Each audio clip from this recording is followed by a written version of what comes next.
السلام عليكم ورحمة الله تعالى وبركاته. كلنتي سلاخ يا أرتنا دقيسانيسا ay ku soo dhawaada wararka telefishinka hogaanshe waa 3 bisha July sanada 2021 qodobada aan idinku hayno wararka maantana waxa kamid ah dawladda Mareykanka oo sheegtay in ciidamada Soomaaliya ay galeen gobolka Tigray ee dalka Itoobiya.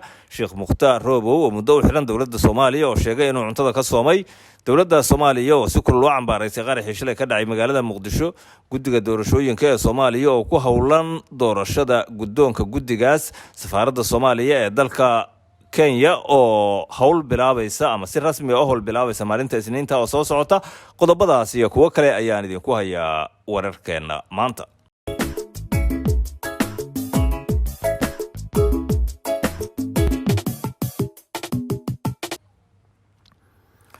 Angudagale ee dawladda Mareykanka ayaa sheegtay in ciidamo Soomaali ah ay ka qayb galeen dagaalkii ka dhacay gobolka Tigray ee dalka Itoobiya.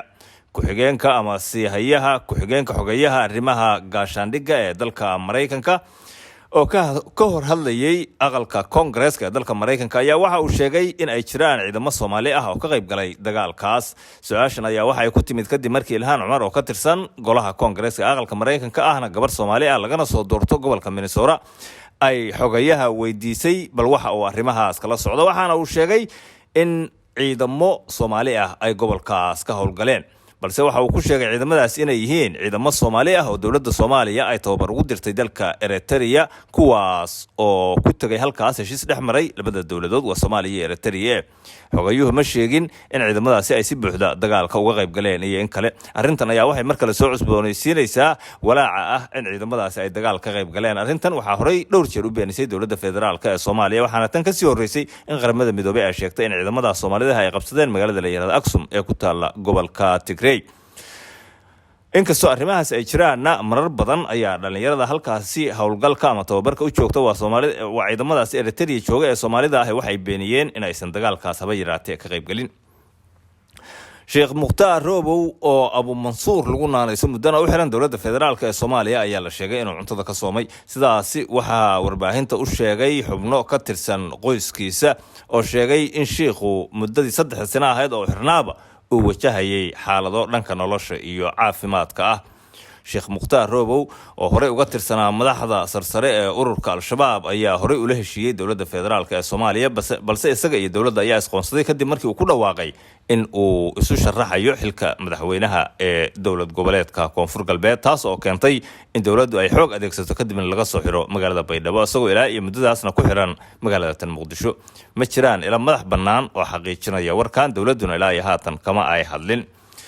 dawladda federaalka ee Soomaaliya ayaa si kulul u cambaareysay qaraxii shalay ka dhacay magaalada Muqdisho, gaar ahaan agagaarka hotelka Jubba, halkaas oo qof soo miidaamay isku qarxiyay goob meherada oo ay dad dhalinyaro fadhiyeen. Waxaa halkaas ku dhintay in ka badan 10 qof, intaas in ka badanna way ku dhaawacmeen. dadka dhaawacmay ayaa xaaladooda lagula tacaalaya isbitaalada magaalada Muqdisho. Ururka Al-Shabaab ayaa sheegtay inay weerarkaas ka dambeeyeen, waxaana ay sheegeen in halkaas 12 qof ku dileen, dhowr iyo 10 kalena ay ku dhaawaceen.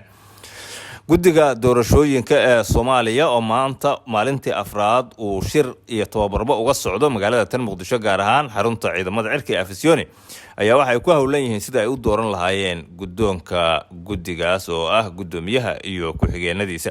Dhinacyada siyaasadda Soomaaliya ku lugta leh ayaa loolan adag ugu jira sidii ay arrintaas saameyn ugu yeelan lahaayeen, isla markaana xubno iyagoo ay rabaan ay guddoonka guddigaas ugu guuleysan lahaayeen.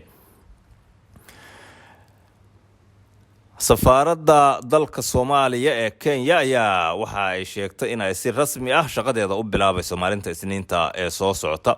Maxamed Nuur Tarsan oo ah safiirka Soomaaliya u fadhiya dalka Kenya oo warbaahinta kula hadlay magaalada Nairobi ayaa waxa uu sheegay in haatan ay wax walba caadi ku soo noqonayaan, waxaana uu dadka Soomaalida ee halkaas degan u sheegay in maalinta Isniinta asbuucan laga bilaabo ay dadku baasaboorradooda iyo adeegyadooda iyo waraaqihii ay bixin jirtay safaaraddu ay si toos ah u soo doontaan. Arrintan ayaa muddo waxa ay keenaysay ama ka cabanayay dadka halkaas ku dhaqan oo sheegay inay baahi aad ah arrintaas u qabaan. Xiriirka Soomaaliya iyo Kenya oo muddo sii xumaanayay ayaa haatan dib u soo noqonaya. wararka telefishinka hogaanshe ee maantana waa naga intaas.